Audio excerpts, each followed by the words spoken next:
Pembahasan berikutnya soal nomor 11 sampai soal nomor 15. Di sini nomor 11 disajikan ada sebuah fungsi H dengan T, bukan X, tapi ini T 40 dikurangi 6T min T kuadrat. Nah, nilai fungsi atau nilai maksimum. Jadi nilai maksimum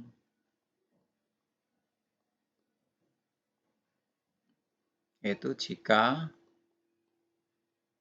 T-nya adalah sumbu simetri.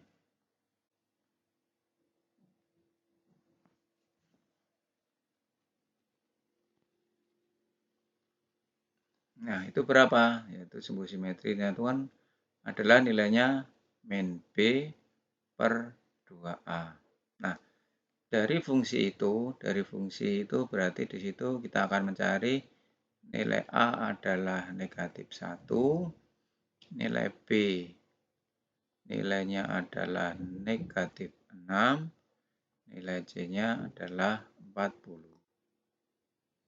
Nah, sekarang yang kita disuruh mencari nilai T. Berarti kalau begitu nilai T.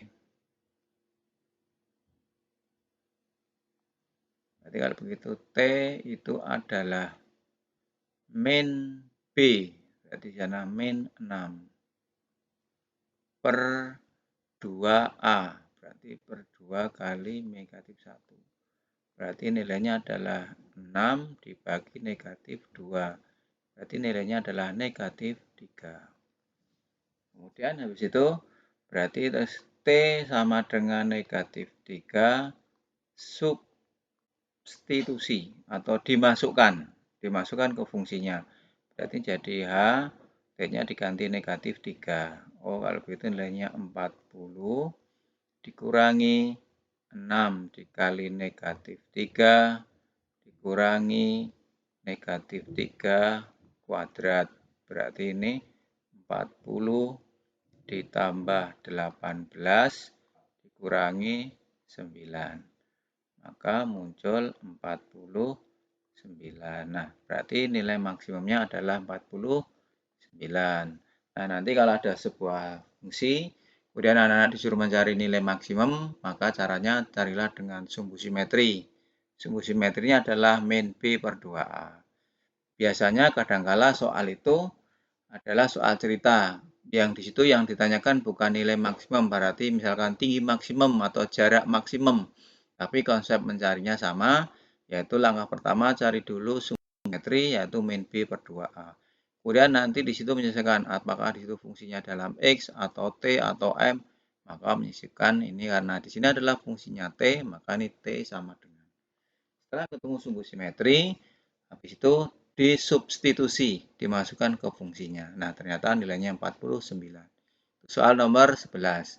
Sekarang soal nomor 12. Soal nomor 12, di situ ada sebuah lingkaran pusatnya titik O. Di mana sudut AOB berarti sini. Ini 100. Jadi ini besarnya 100. Kemudian langkah berikutnya apa? Di situ diketahui atau ditanyakan sudut ACD. Nah, di sini ada sudut ACD, titik sudutnya di C. Maka kalau titik sudutnya di C di lingkaran, di sepanjang lingkaran keliling, maka ACD ini sudut keliling. Nah, sudut keliling itu menghadap busur AD. Jadi ini. Jadi sudut itu menghadap busur AD. Nah, ternyata di situ selain sudut ACD, yaitu ada sudut lain lagi yaitu AOD.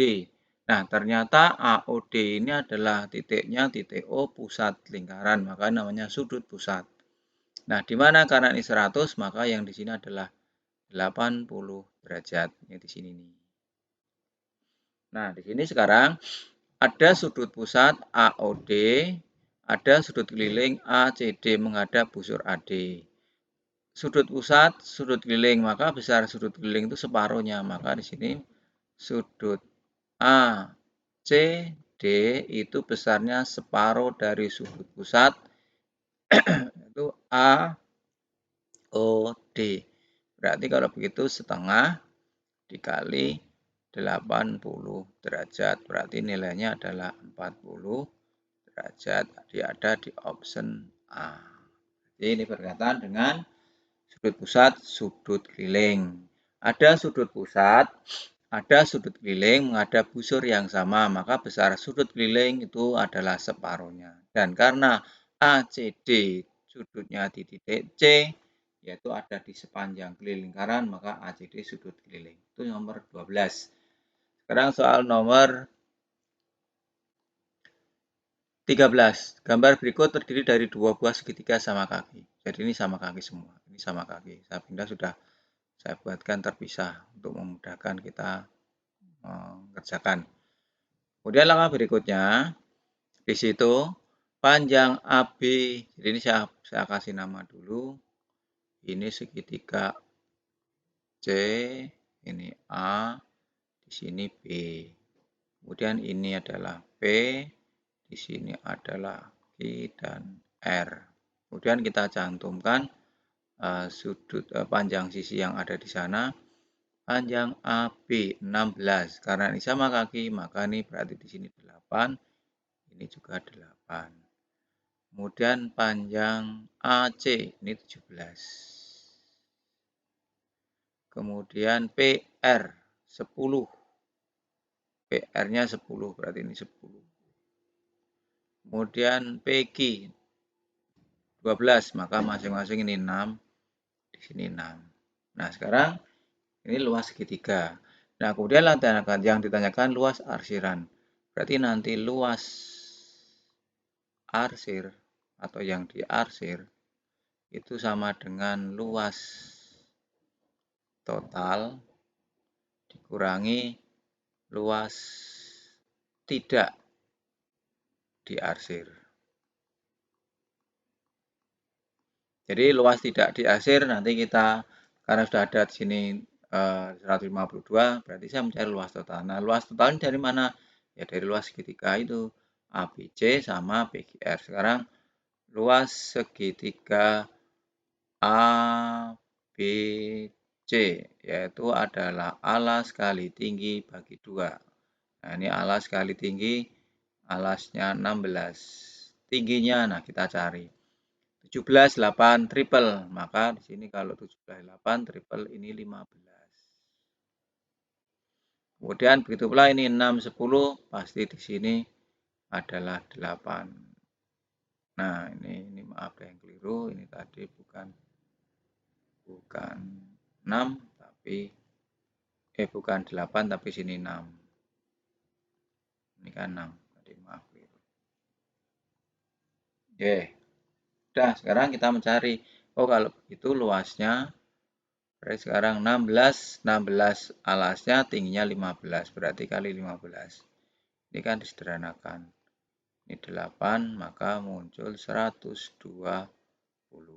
Berarti luas segitiga PQR. Berarti alasnya 12 kali tingginya ini 8 dibagi 2, ini sederhanakan 4, maka muncul 48. Berarti sekarang yang ditanyakan luas arsiran. Jadi kalau begitu luas arsiran itu adalah luas total, berarti 120 ditambah 48 dikurang luas yang tidak diarsir 152. Nah, hati-hati sekarang di gambar yang setelah saya pisah ini yang berwarna merah ada 2 atau yang diarsir ada 2, padahal soalnya di sana hanya 1. Jadi luas total dikurangi yang luas tidak diarsir berarti ada 2 ini. Ada 2 ini, maka karena di situ hanya ada 1, maka ini saya bagi 2. Jadi berarti di sini berarti adalah 168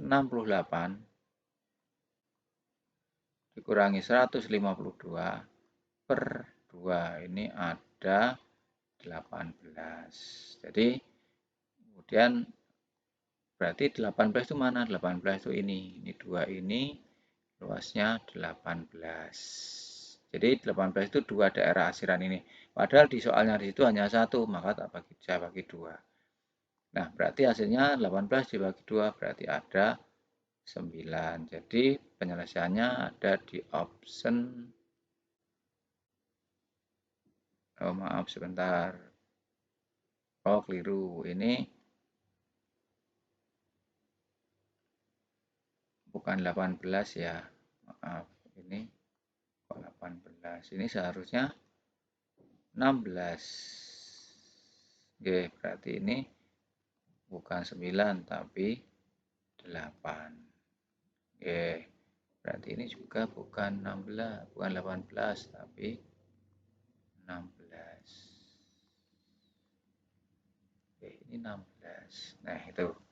Jadi 168 dikurangi 152 itu adalah 16. 16 itu ini dua daerah arsiran. Jadi dua daerah arsiran ini luasnya 16, tetapi di soal ini hanya satu yang diarsir merah. Berarti saya bagi 2, sehingga 16 dibagi 2, 8. Sehingga ada di option B. Sekarang nomor 14. Nomor 14, di situ ada tabel harga dan diskon di toko Rami. Pada tabel berikut, baju harganya 180.000, diskonnya 20%. Celana 120.000, harganya diskonnya 15%. Maka dari sini, dari tabel ini, saya bisa menentukan harga bayar. Yang dibayar gitu ya. Berarti yang dibayar berarti tidak 100% lagi, tetapi 100% dikurangi diskon 20%. Berarti bayarnya hanya 80%. Begitu pula yang di sini. Berarti yang dibayar itu bukan juga 120.000, tetapi karena diskonnya 15%, maka nanti Andre bayarnya hanya 85%. Nah, ini konsepnya. Karena diskon, maka harganya yang tadinya 100% atau bulat utuh gitu ya, 180, karena diskon, maka cukup bayarnya 80%. Karena dapat potongan 20%. Begitu pula yang 15%, maka yang terbayarnya 85. Nah, kemudian dari situ kita coba mencari harga baju. Maka dari situ harga baju yang dibayar gitu ya. Jadi berubah dari 180.000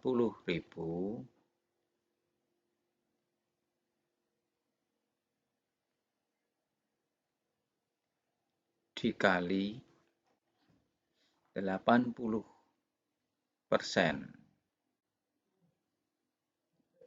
Ini ada 144.000.